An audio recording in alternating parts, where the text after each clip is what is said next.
नमस्कार प्यारे विद्यार्थियों, लक्ष्य क्लासेस बालोतरा की यूट्यूब चैनल में आप सभी का स्वागत है। प्यारे विद्यार्थियों, अपन आपकी कक्षा 6 के इतिहास विषय जिसका नाम है हमारा अतीत भाग 1 के बारे में 5वें अध्याय तक सारी बातचीत कर चुके थे। अभी अपन इस वीडियो के अंदर 5वें अध्याय के अभ्यास प्रश्नों की बातचीत करेंगे और उसके बाद में अपन बातचीत करने वाले हैं 6ठे अध्याय की। ठीक है, तो अपन इसके अंदर देख लेते हैं आपके प्रश्न जो है वो सारे देख लेते हैं एक एक करके, कोई बात नहीं।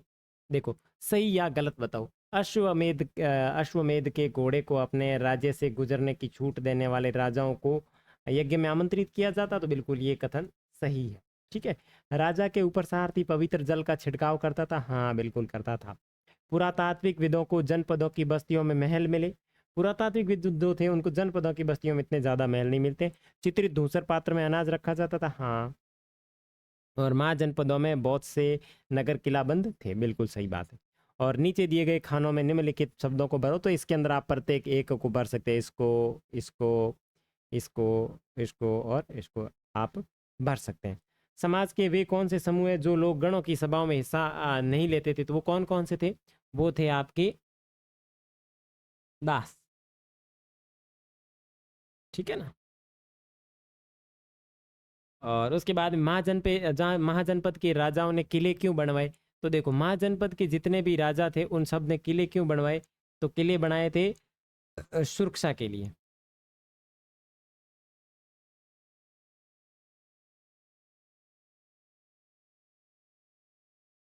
ठीक है। आज के शासकों के चुनाव की प्रक्रिया जनपदों के चुनाव से किस तरह भिन्न थी? तो देखो, भिन्न किस तरीके से थी? वहां पे तो होता था क्या, आज जो होता है वो तो होता है मतदान। मतदान प्रणाली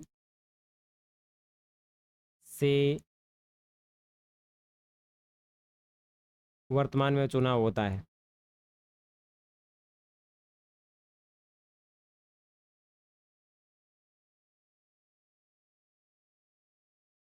ठीक है, तो ये तो इंपॉर्टेंट प्रश्न जो थे वो आपके हो गए। उसके बाद में आगे चलते हैं 6ठे अध्याय पे, जिसका नाम है नए प्रश्न नए विचार। देखो, अनज्ञा निकली शहर पर, यानी अनज्ञा नाम की लड़की है जो टूर पे जा रही है। अनज्ञा आज पहली बार अपने विद्यालय की ओर से शहर पर जा रही है। शहर का मतलब होता है टूर। ठीक है, जा रही थी। इसके लिए उसने देर रात पुणे, पुणे जो आपके महाराष्ट्र में पड़ता है, वहां से वाराणसी की ट्रेन पकड़ी जो उत्तर प्रदेश में पड़ता है। स्टेशन पर अनज्ञा को छोड़ने आई उसकी मां ने अध्यापिका से कहा, बच्चों को बुद्ध के बारे में बताने के साथ साथ उन्हें सारनाथ दिखाने भी ले जाइएगा। ठीक है, ये कह के निकल गई। कौन? अनज्ञा की माँ। अनज्ञा पुणे से रात को महाराष्ट्र पुणे से बैठती है ट्रेन में और वाराणसी के लिए जा रही है। ठीक है, ओके। अब देखते हैं बुद्ध की कहानी। बौद्ध धर्म के संस्थापक सिद्धार्थ थे, जिन्हें गौतम के नाम से भी जाना जाता है, और इनका जन्म लगभग 2500 वर्ष पूर्व हुआ। कौन है? बौद्ध धर्म के संस्थापक कौन है? सिद्धार्थ है। और इन्हें गौतम के नाम से जाना जाता है, और उनका जन्म जो लगभग है वो 2500 वर्ष पूर्व हुआ था। यह वह समय था जब लोगों के जीवन में तेजी से परिवर्तन हो रहे थे, जैसा कि तुमने अध्याय 5 में पढ़ा। महाजनपदों के कुछ राजा इस समय बहुत शक्तिशाली हो गए थे। हजारों सालों के बाद फिर से नगर उभर रहे थे। गांवों के जमीन में भी बदलाव आ रहा था। अध्याय 9, बहुत सारे विचारकों ने इस परिवर्तन को समझने का प्रयास कर रहे थे और वे जीवन के सच्चे अर्थ को समझना जा रहे थे। तो देखो, बौद्ध धर्म के संस्थापक कौन है? मैं यहाँ पे लिखूं बौद्ध धर्म के संस्थापक। ठीक है, बौद्ध धर्म के संस्थापक कौन है? तो बौद्ध धर्म के संस्थापक का नाम है सिद्धार्थ, और इसी को कहा जाता है गौतम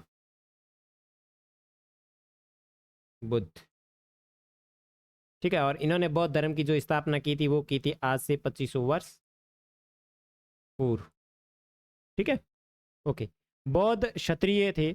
बौद्ध जो थे वो क्षत्रिय थे तथा शाक्य नाम के एक छोटे से गण से संबंधित थे। ठीक है ना, बुद्ध जो थे वो आपके अशाक्य थे और छोटे से गण से संबंधित थे। युवावस्था में ही ज्ञान की खोज में उन्होंने घर के सुखों को छोड़ दिया था और अनेक वर्षों तक वे भ्रमण करते रहे और अन्य विचारकों से मिलकर चर्चा करते रहे। अनंत ज्ञान की प्राप्ति के बाद उन्होंने स्वयं ही रास्ता ढूंढने का निश्चय किया। इसके लिए मतलब वो ज्ञान की प्राप्ति के लिए उन्होंने स्वयं ही रास्ता ढूंढना निश्चय कर लिया था। और इसके लिए उन्होंने बोध गया बिहार, इसके लिए उन्होंने क्या किया, एक बोध गया स्थान है जो बिहार के अंदर पड़ता है, एक पीपल के नीचे कई दिनों तक तपस्या की। अतः उन्हें ज्ञान की प्राप्ति और उसके बाद से वे बुद्ध के रूप में जाने गए। यहाँ से वे वाराणसी के निकट स्थित सारनाथ गए, जहाँ उन्होंने पहली बार उपदेश दिया। कुशीनारा देखो, अब उन्होंने सबसे पहले बोध गया जो बिहार थे वो पीपल के नीचे बैठे थे, उसके बाद में वो कहाँ पे गया रूप में जाने गए, और यहाँ से वे वाराणसी गए, ठीक है ना, यहाँ से वे वाराणसी के निकट सारनाथ गए, ठीक है, और वहाँ पे उन्होंने पहली बार अपना उपदेश दिया। और उसके बाद में कुशीनारा में मृत्यु से पहले का शेष जीवन उन्होंने पैदल ही एक स्थान से दूसरे स्थान की यात्रा करते और लोगों को शिक्षा देने में व्यतीत किया। तो इसके लिए सबसे इम्पोर्टेंट चीज़ ध्यान रखनी है, बोध गया जो बिहार के एक पीपल के नीचे उन्हें ज्ञान की प्राप्ति हुई थी। और उन्होंने सबसे पहला जो अपना जो कहानी सुनाई, जो अपने उपदेश थे वो कहाँ पे दिए थे, सारनाथ के अंदर दिए थे, और कुशीनारा में इनकी मृत्यु हुई थी। बुद्ध ने शिक्षा दी कि यह जीवन कष्टों और दुखों से भरा हुआ है, और ऐसी हमारी इच्छा और लालसाओं जो पूरी नहीं हो सकती के कारण होता है। कभी कभी हम जो चाहते हैं वह प्राप्त कर लेते हैं, लेकिन कर लेने के बाद भी संतुष्ट नहीं होते एवं और अधिक यानी अथवा अन्य वस्तुओं को पाने की इच्छा करने लगते हैं। बुद्ध ने इस लिप्सा को तृष्णा कहा है। बुद्ध ने इस लिप्सा को क्या कहा है, तृष्णा कहा है। बुद्ध ने शिक्षा दी कि आत्म संयम अपनाकर ऐसी लालसा से मुक्ति पाई जा सकती है। तो बुद्ध ने क्या कहा है कि भाई अब ये हमारा जो जीवन है वो बहुत ही कष्टों से दुखों और भरा भरा हुआ है, और हमें जब लालसा होती है किसी चीज़ को पाने की, वो पाने के बाद में भी हमारी वो लालसा पूरी नहीं होती। जैसे कि आपकी इच्छा है आप एक आम खाने की, एक आम खाने के बाद में आपकी इच्छा और होती है कि एक आम और खा लें। तो इस तरीके की जो इच्छा होती है उसको महात्मा बुद्ध जो थे उन्होंने क्या नाम दिया, तृष्णा है। और इसी तृष्णा को आप किससे समाप्त कर सकते हो, आत्म संयम के द्वारा इसको समाप्त किया जा सकता है। यहाँ पे लिखा हुआ है सारनाथ स्तूप। देखो इस इमारत को स्तूप के नाम से जाना जाता है, यहीं पर बुद्ध ने अपना सर्वप्रथम उपदेश दिया था, ठीक है। और इसी घटना की स्मृति में यहाँ स्तूप का निर्माण किया गया। अध्याय 11 में तुम इन स्तूपों के बारे में और अधिक जानकारी से पढ़ोगे। तो आपने 11वां जो अध्याय है उसके अंदर बहुत ही विशेष रूप से इसके बारे में जानने वाले हैं, ठीक है। और ये चित्र में देख सकते हो इस तरीके का आपका स्तंभ है। और देखो यहाँ पर उन्होंने लोगों को दयालु होने तथा मनुष्य के साथ साथ जानवरों के जीवन का भी आदर करने की शिक्षा दी। वे मानते थे कि हमारे कर्मों के परिणाम चाहे वे अच्छे हो या बुरे हमारे वर्तमान जीवन के साथ साथ बाद के जीवन को भी प्रभावित करते हैं। बुद्ध ने अपनी शिक्षा सामान्यतः लोगों की प्राकृत भाषा में दी। बुद्ध जो थे उन्होंने अपनी शिक्षा जो थी सामान्य से प्राकृत भाषा के अंदर दी, इससे सामान्य लोग भी उनके संदेश को समझ सके। वेदों की रचना के लिए किस भाषा का प्रयोग हुआ था, देखो वेदों की भाषा जो थी वो थी एक प्रकार से संस्कृत भाषा थी, ठीक है ना। आगे देखो, बुद्ध ने कहा कि लोग किसी शिक्षा को केवल इसीलिए नहीं स्वीकार करें कि यह उनका उपदेश है, बल्कि वे उससे अपने विवेक से मापे। आओ देखें उन्होंने ऐसा किस प्रकार किया। किसा गौतमी की कहानी, ये एक कहानी दी हुई है। यह बुद्ध के किसा गौतमी की जो कहानी है, देखो इसमें देखो, ओके, अब किसा गौतमी की जो कहानी है इसको समझते हैं। देखो यह बुद्ध के विषय में एक प्रसिद्ध कहानी है। एक समय की बात है कि किसा गौतमी नामक एक स्त्री का पुत्र मर गया, ठीक है। और इस बात से वह इतनी दुखी हुई कि वह अपने बच्चे को गोद में लिए नगर की सड़क सड़क पर घूमकर लोगों से प्रार्थना करने लगी कि कोई उसके पुत्र को जीवित कर दे। एक भला व्यक्ति था, उसने बुद्ध के पास जाने को कहा उसे, तो वो बुद्ध के पास में गई।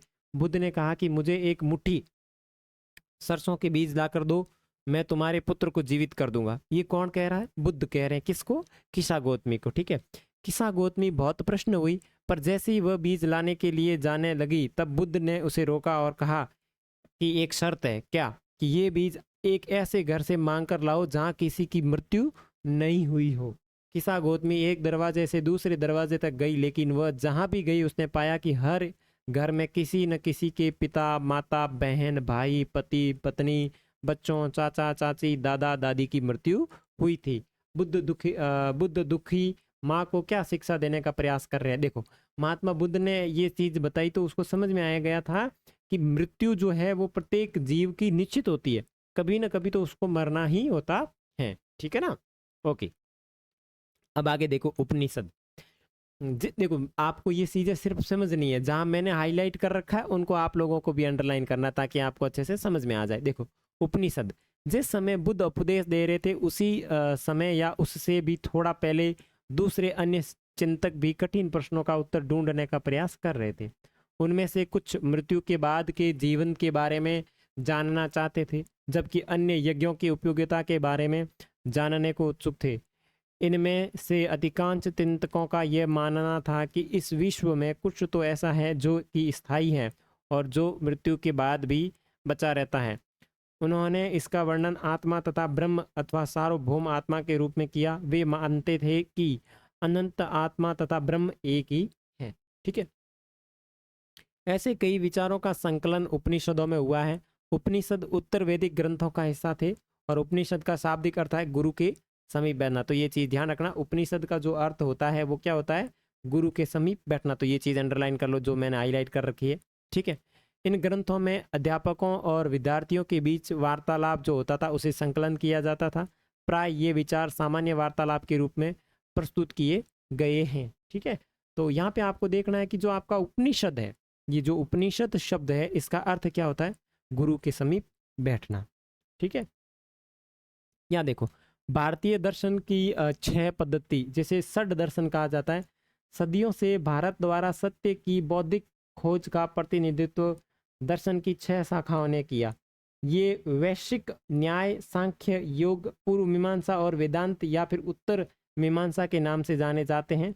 और दर्शन की इन 6 शाखाओं की जो स्थापना है वो किसने की थी, तो क्रमशः पहली शाखा की स्थापना ऋषि कण्वद ने की थी, दूसरी की गौतम कपिल ने की थी, तीसरी की पतंजलि, चौथे की जैमिनी, पांचवे की व्यास द्वारा की गई। तो ये इस तरीके की जैमिनी और व्यास के द्वारा की गई। तो 1 2 3 4 और 5 और 6, जैमिनी और व्यास। ठीक है। और जो 6 आपके षड दर्शन के अंदर 6 कौन कौन से हैं, तो पहला न्याय, दूसरा सांख्य, तीसरा योग, चौथा पूर्व मीमांसा, पांचवा वेदांत और छठे का नाम है उत्तर मीमांसा। ठीक है। जो आज भी देश की में बौद्धिक चर्चा को दिशा देते हैं। जर्मन मूल के ब्रिटिश भारतविद फ्रेडरिक मैक्स मूलर के अनुसार दर्शन की इन 6 शाखाओं का विकास कई पीढ़ियों के दौरान व्यक्तिगत विचारकों के योगदान से हुआ। यद्यपि ये एक दूसरे से भिन्न दिखते हैं, तथापि सत्य की इनकी समझ में आधारभूत तालमेल दिखता है। तो यहाँ आपकी जो इम्पोर्टेंट चीज़ें हैं वो सिर्फ और सिर्फ षड दर्शन के अंदर कौन सी चीज़ें आती है, और इन षड दर्शन की जो 6 पद्धतियाँ हैं इनकी स्थापना किस किसने की वो आपको देखनी है। आगे देखो, बुद्धिमान भिखारी। यह वार्तालाप छांदोग्य उपनिषद नामक प्रसिद्ध उपनिषद की एक कहानी पर आधारित है। देखो, बुद्धिमान भिखारी एक ये छांदोग्य उपनिषद है उससे लिया गया है। ठीक है। कैसे है देखो, यह वार्तालाप छांदोग्य उपनिषद नामक प्रसिद्ध ग्रंथ से लिया गया। शौनक व अभिपत्रारिणी नामक 2 ऋषि सार्वभौम आत्मा की उपासना कर रहे थे, और एक बार ज्यों ही वो भोजन करने के लिए बैठे, एक भिखारी आया और भोजन मांगने लगा। शौनक ने कहा, हम तुम्हें कुछ नहीं दे सकते। भिखारी ने पूछा, विद्वजन आप किसकी उपासना करते हैं? अभी प्रतारिणी ने उत्तर दिया, सार्वभौम आत्मा की, यानी सभी आत्माओं की हम उपासना कर रहे हैं। तो उसने वापस कहा, ओ इसका मतलब आप ये जानते हैं कि यह सार्वभौम आत्मा संपूर्ण विश्व में विद्यमान है? ऋषि ने कहा, हाँ हाँ ये हम जानते हैं। भिखारी ने पूछा, अगर ये सार्वभौम आत्मा संपूर्ण विश्व में विद्यमान है तो यह मेरे अंदर भी विद्यमान है। मैं कौन हूँ? मैं इस विश्व का एक ही तो भाग हूँ। फिर उनके अक्ल आई और उन्होंने बोला कि तुम सत्य बोलते हो युवा ब्राह्मण, इसलिए हे ऋषियों, मुझे भोजन न देकर आप इस सार्वभौम आत्मा को भोजन देने से मना कर रहे हैं। भिखारी की बात सच्चाई जानकर ऋषियों ने उसे भोजन दे दिया। और आप यहाँ बता सकते हैं कि भिखारियों ने भोजन पाने के लिए ऋषियों को किस तरह मनाया। ठीक है। तो पहले वो ऋषि आता है, वो भोजन मांगता है, लेकिन ये भोजन देते नहीं है। बाद में वो इस तरीके के बोलता है कि आप पूरे संपूर्ण विश्व में सार्वभौम आत्मा की बात कर रहे हैं, और यहाँ जो प्रत्येक जीव है वो भी आत्मा है, तो प्रत्येक जीव को भोजन देना आपका कर्तव्य बनता है। ठीक है, आओ आगे बढ़ते हैं। इन चर्चाओं में भाग लेने वाले अधिकांश पुरुष ब्राह्मण तथा राजा होते थे, और कभी कभी गार्गी जैसी स्त्री विचारकों का भी उल्लेख मिलता है। विद्वता के लिए प्रसिद्ध गार्गी राज दरबारों में होने वाले वाद विवाद में भाग लिया करती थी। देखो, गार्गी एक महिला थी जो राज दरबारों के अंदर जो वाद विवाद कंपटीशन होते थे उसके अंदर भाग लिया करती थी। निर्धन व्यक्ति इस तरह के वाद विवाद में बहुत कम ही हिस्सा लेते थे। इस तरह का एक प्रसिद्ध अपवाद सत्यकाम जबाल का है। सत्यकाम जबाल नामक जबाल का नाम उसकी दासी माँ का नाम पर पड़ा, और सत्यकाम के मन में सत्य जानने की तीव्र जिज्ञासा उत्पन्न हुई। गौतम नाम एक ब्राह्मण ने उन्हें अपने विद्यार्थी के रूप में स्वीकार किया, तथा वह अपने समय के सर्वाधिक प्रसिद्ध विचारकों में से एक बन गए। उपनिषद के कई विचारों का विकास बाद में प्रसिद्ध विचारक शंकराचार्य के द्वारा किया गया, जिनके बारे में तुम कक्षा 7 के अंदर पढ़ोगी। ठीक है, अब एक और उदय, व्याकरणविद पाणिनि। देखो, इस युग में कुछ अन्य विद्वान भी खोज कर रहे थे। उन्हीं प्रसिद्ध विद्वानों में से एक है पाणिनि, जिन्होंने संस्कृत भाषा के व्याकरण की रचना की। आप जो संस्कृत पढ़ते हो ना, संस्कृत देखते हो ना, संस्कृत व्याकरण है ना, इस संस्कृत के व्याकरण की जो रचना की, या इस संस्कृत के व्याकरण को जिस व्यक्ति ने बनाया उसका नाम क्या है? पाणिनि। तो ये चीज़ भी आपको ध्यान रखनी है कि संस्कृत के व्याकरण को किस व्यक्ति ने बनाया, जिसका नाम क्या है? उसका नाम है पाणिनि। उन्होंने स्वरों तथा व्यंजनों को एक विशेष क्रम में रखकर उनके आधार पर सूत्रों की रचना की। ये सूत्र बीज गणित के सूत्रों से काफ़ी मिलते जुलते हैं। इसका प्रयोग कर उन्होंने संस्कृत भाषा के प्रयोगों के नियम लघु सूत्र लगभग 3000 के रूप में लिखे थे। इन्होंने 3000 के आसपास इन्होंने लघु सूत्र दिए थे। आगे देखते हैं जैन धर्म। इसी युग में अर्थात लगभग 25 वर्ष पूर्व जैन धर्म के 24वें तीर्थंकर, अंतिम तीर्थंकर जिसका नाम है वर्तमान महावीर, ने भी अपने विचारों का प्रचार किया। यह वज्जी संघ के लिच्छवी कुल के एक क्षत्रिय राजकुमार थे। कौन से संघ? वज्जी और लिच्छवी कुल के एक क्षत्रिय राजकुमार थे। और इस संघ के विषय में तुमने अध्याय 5 में पढ़ा था। 30 वर्ष की आयु में उन्होंने घर छोड़ दिया था और जंगल में रहने लगे। 12 वर्ष तक उन्होंने कठिन परिश्रम व एकांकी जीवन व्यतीत किया, और इसके बाद में उन्हें ज्ञान की प्राप्त हो गई। ठीक है ना। और उनकी शिक्षा सरल थी। सत्य जानने की इच्छा रखने वाले प्रत्येक स्त्री व पुरुष को अपना घर छोड़ देना चाहिए। उन्होंने अहिंसा के नियमों का कड़ाई से पालन करना चाहिए। भाई, उन्हें हिंसा नहीं करनी चाहिए, अहिंसा करनी चाहिए। अहिंसा का मतलब है उन्हें किसी भी प्रकार की कोई लड़ाई नहीं करनी चाहिए। ठीक है। और किसी भी जीव को नष्ट तो नष्ट कर देना चाहिए, और न ही उसकी हत्या करनी चाहिए। महावीर का कहना था, सभी जीव जीना चाहते हैं, सभी के लिए जीवन प्रिय है। महावीर ने अपनी शिक्षा प्राकृत में दी। देखो, महावीर जी ने भी अपनी जो शिक्षा है वो प्राकृत भाषा में दी। यही कारण है कि साधारण जन भी उनके तथा उनके अनुयायियों की शिक्षाओं को समझ सके। देश के अलग अलग हिस्सों में प्राकृत के अलग अलग रूप प्रचलित थे।